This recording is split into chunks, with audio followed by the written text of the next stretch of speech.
Assalamualaikum warahmatullahi wabarakatuh. Perkenalkan, saya Dini Ramadhani dari kelompok 25. Di sini saya akan mengerjakan tugas mingguan statistika 2, modul 2, yaitu uji hipotesis pada shift 3. Jadi soal yang pertama itu adalah jelaskan apa yang dimaksud dengan uji hipotesis secara sederhana. Baik, di sini sudah ada jawabannya. Uji hipotesis itu adalah bagian dari statistika inferensial, di mana statistika inferensial ini adalah cabang statistika yang digunakan untuk menarik kesimpulan tentang suatu populasi berdasarkan data sampel. Nah, di sini jadi uji hipotesis itu bagian dari statistika inferensial, di mana kita tahu statistika itu ada statistika deskriptif dan inferensial. Nah, jadi statistika inferensial ini untuk kayak menarik kesimpulan yang digunakan untuk mengecek apakah suatu pernyataan atau dugaan itu benar secara statistik atau tidak. Nah, melalui uji ini peneliti dapat mengambil keputusan apakah hipotesis yang diajukan itu diterima atau ditolak berdasarkan data yang ada.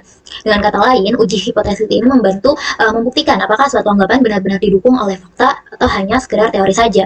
Jadi intinya uji hipotesis itu adalah cara untuk mengecek apakah suatu dugaan itu benar atau tidak berdasarkan data. Jadi intinya gini, kita punya dugaan lalu diuji pakai data. Nah, hasilnya itu bisa diterima atau ditolak. Contohnya, misalkan kita menduga bahwasannya belajar memakai HP itu bisa membuat nilai naik. Nah, itu diuji tuh pakai data. Nah, jadi nanti dibuktikan kalau misalkan itu tuh diterima atau ditolak. Jadi bukan cuma asumsi kita doang. Gitu. Oke, itu untuk pengertian dari uji hipotesis sendiri. Oke, selanjutnya nomor 2, sebutkan dan langkah-langkah dan jelaskan langkah-langkah dalam melakukan pengujian hipotesis. Jadi, yang pertama di sini ada 6 tahapan. Yang pertama, kita merumuskan hipotesis, di mana di sini ada H0 dan H1.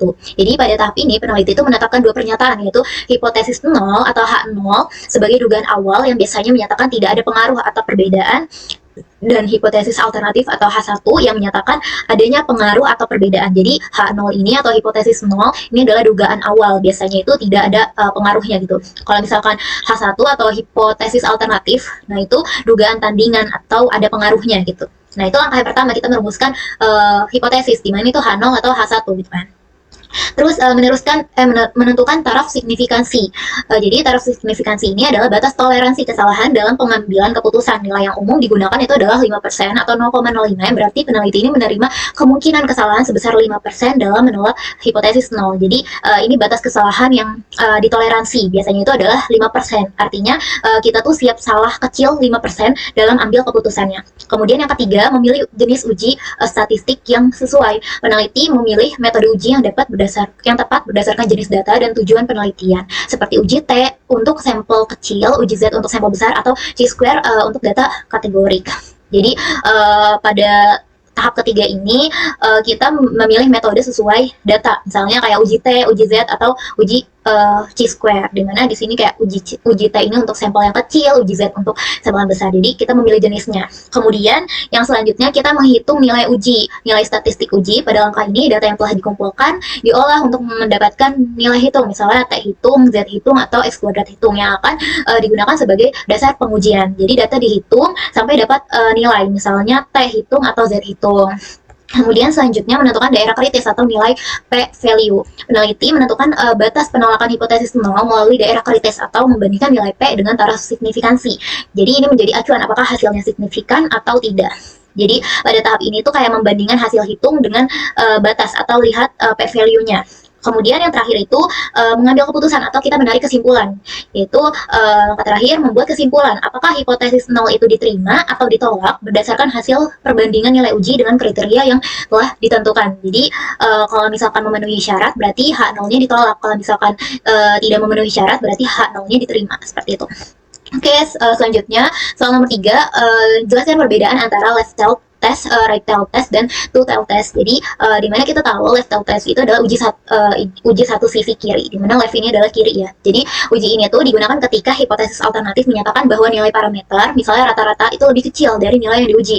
Nah, bentuk hipotesisnya itu adalah H0 mu sama dengan mu 0, dan H alternatif mu kurang dari mu 0. Daerah penolakan berada di bagian kiri kurva distribusi. Artinya jika hasil perhitungan statistik jatuh di area kiri yang ekstrim atau melewati nilai kritis, maka H0-nya itu ditolak. Nah, uji ini biasanya dipakai ketika kita ingin membuktikan bahwa suatu nilai itu mengalami penurunan atau lebih rendah dari standar. Jadi intinya kalau misalkan left tail test ini tuh dipakai kalau mau ngebuktiin nilai itu lebih kecil. Misalkan nilai sekarang lebih rendah dari biasanya. Nah, itu lebih fokusnya ke penurunannya gitu. Nah, beda lagi nanti kalau misalkan yang kedua, right tail test. Ini uji satu sisi kanan. Nah, uji ini ketika hipotesis alternatif menyatakan bahwa nilai parameter lebih besar dari nilai yang diuji. Bentuk hipotesisnya itu adalah H0 mu sama dengan mu 0 dan H alternatif mu lebih dari mu 0. Nah, daerah penolakan berada di bagian kanan kurva distribusi. Jika nilai statistik uji berada di area kanan yang ekstrim, maka H0-nya ditolak. Nah, uji ini tuh cocok digunakan ketika ingin mengetahui apakah terjadi peningkatan atau nilai yang lebih tinggi dari standar yang ditetapkan. Seperti itu. Jadi kalau misalkan tadi si left tail test ini lebih fokusnya ke lebih kecil gitu ya, atau fokusnya ke penurunan. Kalau misalkan right tail test ini dipakai kalau mau buktiin yang lebih besar. Contohnya nilai sekarang lebih tinggi dari biasanya gitu. Nah, itu fokusnya ke kenaikan gitu, seperti itu. Nah, kemudian yang ketiga itu ada total test, uji dua sisi. Nah, uji ini tuh digunakan ketika hipotesis alternatif menyatakan bahwa nilai parameter tidak sama dengan nilai yang diuji, bisa lebih besar atau lebih kecil. Nah, bentuk hipotesisnya itu ada H0 mu sama dengan mu 0 dan H alternatif mu kurang dari bukan sama dengan mu 0. Daerah penolakan berada di dua sisi, yaitu kiri dan kanan kurva distribusi. Kalau misalkan yang tadi left sama right itu di satu sisi doang ya, di kiri atau di kanan doang. Nah, ini dia ada di dua sisi, kiri dan kanan kurva distribusi. Nah, artinya jika nilai statistik uji terlalu kecil atau terlalu besar kedua ujung distribusi, maka H0-nya ditolak. Nah, uji ini tuh digunakan ketika kita hanya ingin mengetahui apakah ada perbedaan tanpa menentukan arah perbedaannya, seperti itu. Jadi total tes ini dipakai kalau cuma mau tahu beda atau tidak, atau bisa lebih besar atau lebih kecil gitu. Fokusnya ke ada perbedaan atau tidaknya gitu, tanpa peduli arahnya.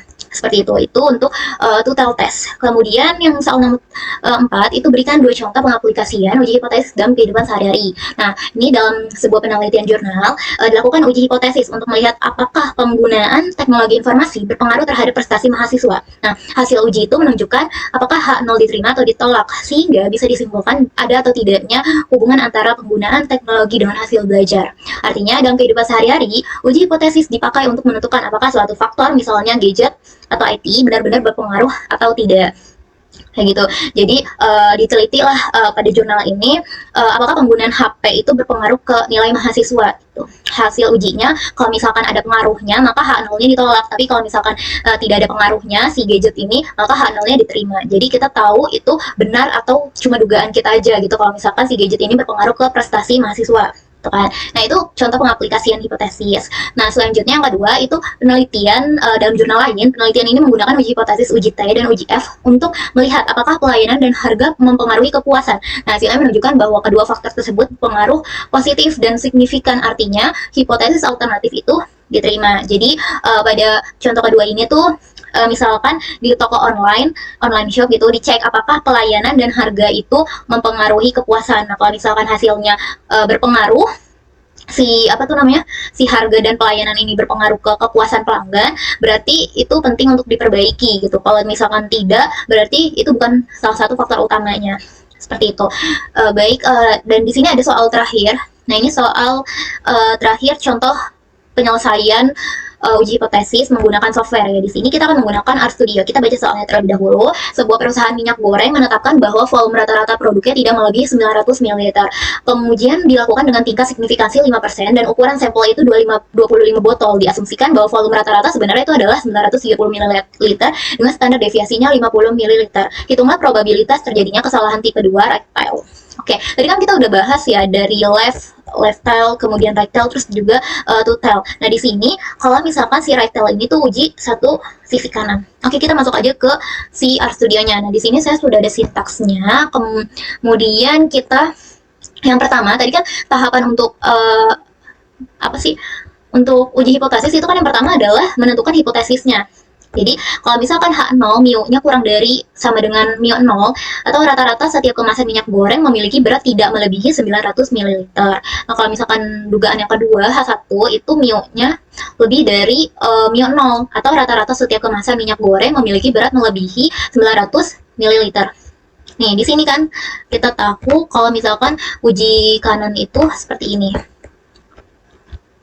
Kemudian lanjut ke selanjutnya. Nah, ini menginput data yang diketahui pada soal. Di sini kita ini aja. Oke.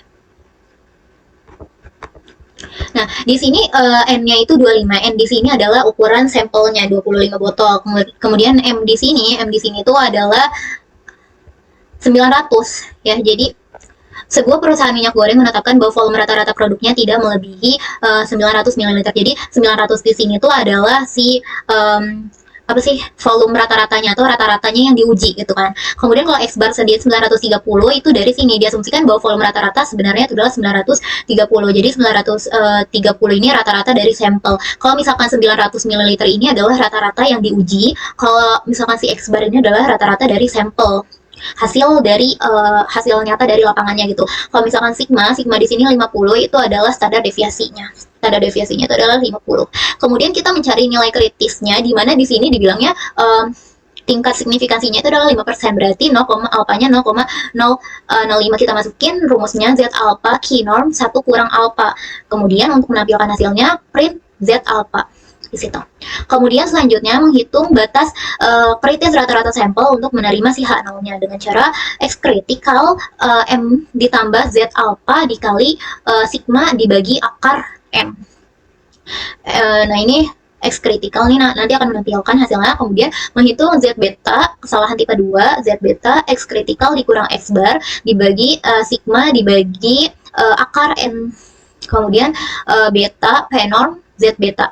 Ini probabilitas gagal menolak H0 padahal H1-nya itu benar. Nah, nanti ini akan menampilkan. Oke, langsung aja kita running. Oke, ini didapatkan hasilnya adalah dari sini ya. Nah, dari mencari nilai kritis itu didapatkan Z alpha-nya itu adalah 1,6. Kemudian untuk batas kritisnya itu adalah 916,45 lah ya.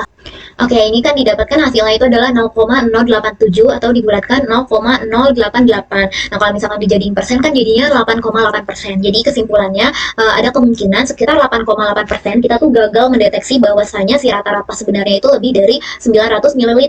Nah, dengan kata lain masih ada peluang kecil kita salah mengambil keputusan gitu. Jadi itu hasilnya dari soal nomor 5. Baik, sekian tutorial dari saya. Kurang lebihnya mohon maaf. Wassalamualaikum warahmatullahi wabarakatuh.